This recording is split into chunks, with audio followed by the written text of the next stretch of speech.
Hello friend, study class 0.2 में आपका स्वागत है। तो चलिए दोस्तों, आज हम बात करते हैं क्लास 11 पॉलिटिकल साइंस अध्याय 5 अधिकार। बहुत ही इम्पोर्टेंट क्वेश्चन बात करते हैं दोस्तों, जो आपके पेपर की दृष्टि से बहुत ही इम्पोर्टेंट है। तो पहला क्वेश्चन क्या है दोस्तों, अधिकार किसे कहते हैं? तो अधिकार किसे कहते हैं आप समझते दोस्तों, अधिकार का मतलब क्या होता है? मैं एक एग्जाम्पल के माध्यम से समझाता हूँ। जैसे कोई जूस बेच रहा है, तो मौसमी का जूस बेच रहा है, तो मौसमी का जूस बनाने के बाद किसी कस्टमर को देता है, तो वो कस्टमर उस जूस को पी लेता है। और जो मौसमी का जूस बना रहा है, तो उसको अधिकार है उस व्यक्ति से पैसे लेने का, जो कस्टमर से पैसे लेने का अधिकार है। तो एक एग्जाम्पल ये भी हो सकता है, जैसे आप पेपर देते हो, तो पेपर में क्या है, जो आप क्वेश्चन का आंसर देते हो, तो आपने सही सही लिखा तो आपका राइट्स है कि उसके अच्छे नंबर मिले आपको। तो आपको समझ में आ गया हो, मैं छोटा छोटा एग्जांपल लिया हूँ। अधिकार किसी व्यक्ति द्वारा की गई क्या है, मांग है, माने डिमांड है। जैसे हमने मौसमी का एग्जांपल लिया, तो आपने मौसमी का जूस किसी कस्टमर को बना के दिया, तो उसके बाद आपकी मांग क्या है, पैसा, है ना, जिसे सार्वजनिक कल्याण को ध्यान में रखते हुए समाज स्वीकार करता है और राज्य मान्यता देता है, तो वह मांग अधिकार बन जाती है। तो किसी व्यक्ति को अधिकार किसी व्यक्ति द्वारा की गई क्या है दोस्तों, एक मांग है, कर है ना, डिमांड है, जिसे सार्वजनिक कल्याण को ध्यान में रखते हुए समाज क्या करता है दोस्तों, स्वीकार करता है, और राज्य क्या करता है दोस्तों, उसको मान्यता देता है। जो मांग होता है उसको मान्यता दे देता है, तो वह मांग क्या बन जाता है दोस्तों, अधिकार बन जाती है। तो आपको समझ में आ गया है दोस्तों, एग्जाम्पल के माध्यम से भी हमको मैं समझाया।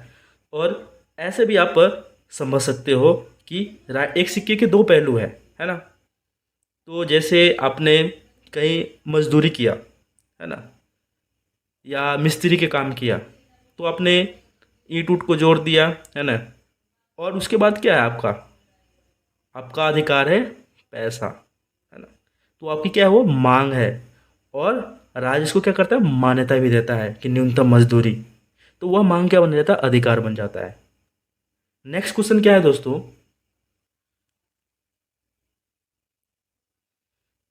क्वेश्चन दूसरा, मानव अधिकारों का सार्वभौम घोषणा पत्र किसने बनाया? आंसर, संयुक्त राष्ट्र संघ माने यूएनओ ने बनाया। क्वेश्चन तीसरा क्या है दोस्तों, विश्व मानव अधिकार दिवस कब मनाया जाता है? तो विश्व मानव अधिकार दिवस कब मनाया जाता है? तो क्या दे रखा है दोस्तों, 10 दिसंबर 1948 को। कब? 10 दिसंबर 1948 को। क्वेश्चन चौथा, कर्तव्य से आप क्या समझते हैं? कर्तव्य से आप क्या समझते हैं? तो इसमें क्या दे रखा है दोस्तों आपका, कि अधिकार प्राप्त करने के बदले निभाई जाने वाली जिम्मेदारियां को क्या कहते हैं, कर्तव्य कहते हैं। तो जो अधिकार प्राप्त करते हैं और उसके लिए निभाई जाने वाली जो जिम्मेदारियां हैं, जैसे एक टीचर का कार्य क्या है, बच्चों को पढ़ाना, है ना। तो अब टीचरों का अधिकार क्या है ना, लास्ट में उनको मंथली इनकम देना। तो अधिकार प्राप्त करने के बदले निभाई जाने वाली जिम्मेदारी को कर्तव्य कहते हैं। तो टीचर ने क्या अपनी जिम्मेदारी निभाया, बच्चों को पढ़ाया। क्वेश्चन पांचवा, अधिकार क्यों आवश्यक है? अधिकार क्यों आवश्यक है? आंसर, पहला, व्यक्ति की स्वतंत्रता, माने व्यक्ति की स्वतंत्रता हो, व्यक्ति की आज़ादी हो, और गरिमा की सुरक्षा के लिए। किसके? गरिमा की सुरक्षा के लिए। दूसरा पॉइंट, लोकतांत्रिक सरकार को सुचारू रूप से चलाने के लिए। तो लोकतांत्रिक सरकार, आप समझते हैं लोकतांत्रिक मतलब जहाँ पर लोगों द्वारा चुनी हुई जो सरकार होता है, उसको सुचारू रूप से चलाने के लिए अधिकार जरूरी है।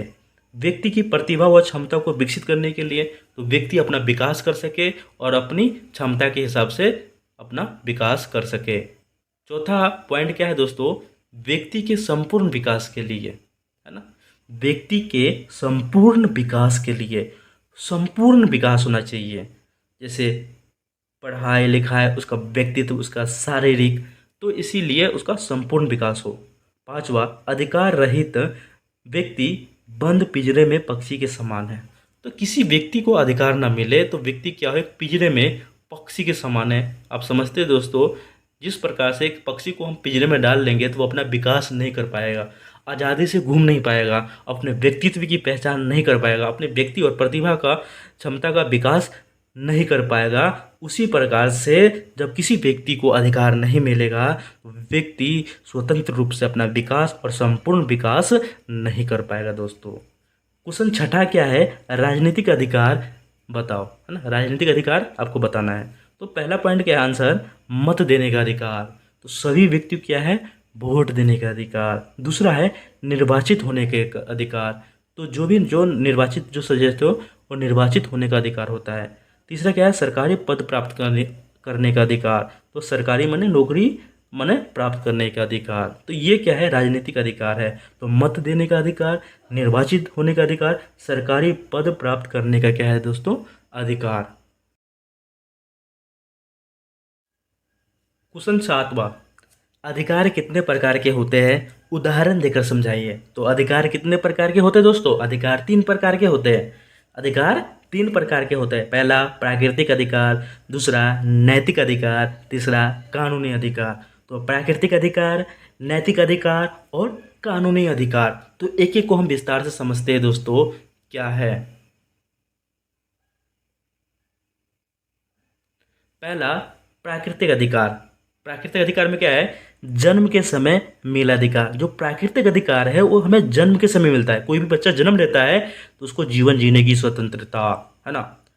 संपत्ति का अधिकार, ये सब क्या है आपको दोस्तों, शुद्ध वायु का अधिकार, है ना। ये सब क्या है, प्राकृतिक अधिकार है। जन्म के समय मिला अधिकार, जीवन, स्वतंत्रता और संपत्ति का अधिकार, ये व्यक्ति को बाय बर्थ ही ये मिल जाता है। कोई भी बच्चा जन्म लेता है तो उसको जीने का अधिकार है ना। उसको आज़ादी से रहने का अधिकार है। जो उसके बाप दादा की जो संपत्ति है उसको संपत्ति का अधिकार मिल जाता है। तो उसी को बोलते हैं दोस्तों प्राकृतिक अधिकार। दूसरा क्या है, नैतिक अधिकार। व्यक्ति की नैतिक भावनाओं से जुड़े अधिकार, माता पिता की सेवा करना, शिष्ट व्यवहार करना, सच्चा चरित्र, आदर का भाव। तो इसमें क्या है कि नैतिक अधिकार जो मोरल एजुकेशन है, व्यक्ति के अंदर में व्यक्ति को नैतिक भावना से जुड़े हैं। जैसे माता पिता की सेवा करना, है ना, अच्छा व्यवहार करना, छोटे के साथ प्यार से व्यवहार करना, है ना। जो छोटे हैं उसको प्यार से व्यवहार, जो बड़े हैं उनको रिस्पेक्ट के साथ व्यवहार करना, सच्चा चरित्र, उनका जो कैरेक्टर है वो अच्छा होना चाहिए, आदर का भाव होना चाहिए, सबके साथ आदर के साथ क्या बातचीत करना, है ना, उनके बिहेवियर अच्छा होना चाहिए। कानूनी अधिकार, तीसरा पॉइंट क्या है, कानूनी अधिकार, जिन्हें राज्य ने कानूनी मान्यता दी है। तो क्या है, जिन्हें राज्य ने कानूनी मान्यता दी है। जो कानूनी अधिकार होता है जो राज्य द्वारा उस व्यक्ति को कानूनी मान्यता दी है। क्वेश्चन 8वां, कर्तव्य व अधिकार एक ही सिक्के के 2 पहलू है, क्या आप इससे सहमत है, समझाइए। बहुत ही इंपॉर्टेंट क्वेश्चन है दोस्तों। 8वां क्वेश्चन क्या है, कर्तव्य व अधिकार एक ही सिक्के के 2 पहलू है, क्या आप इससे सहमत है, समझाइए। अधिकार व कर्तव्य का नज़दीकी संबंध अधिकार व्यक्ति के व्यक्तित्व को पूर्ण नहीं कर सकता है। तो क्या दे रखा है दोस्तों, पहला पॉइंट आपका कि अधिकार व कर्तव्य का नज़दीकी संबंध अधिकार व्यक्ति के व्यक्तित्व को पूर्ण नहीं कर सकते हैं। दूसरा पॉइंट क्या है दोस्तों, जब तक व्यक्ति समाज के प्रति अपने कर्तव्य नहीं निभाता, जब तक व्यक्ति समाज के प्रति अपने कर्तव्य नहीं निभाता, कर्तव्य एक क्या है, एक दायित्व है, एक जिम्मेदारी है जो दूसरे को अपने अधिकारों को इस्तेमाल करने की क्या देता है दोस्तों, स्वतंत्रता देता है। तो क्या दे रखा है, अधिकार व कर्तव्य का नज़दीकी संबंध अधिकार व्यक्ति के व्यक्तित्व को पूर्ण नहीं कर सकते हैं जब तक व्यक्ति समाज के प्रति अपने कर्तव्य नहीं निभाता है। कर्तव्य क्या है, एक दायित्व है, एक जिम्मेदारी है जो दूसरे को अपने अधिकारों को इस्तेमाल करने की क्या स्वतंत्रता देता है। तो कर्तव्य क्या है दोस्तों, एक जिम्मेदारी है, एक दायित्व है जो दूसरे को अपने अधिकारों को इस्तेमाल करने की स्वतंत्रता देता है। बहुत ही इंपॉर्टेंट क्वेश्चन है दोस्तों। अगर ये वीडियो आपको अच्छा लग रहा है तो लाइक, सब्सक्राइब एंड शेयर कीजिएगा। जय हिंद।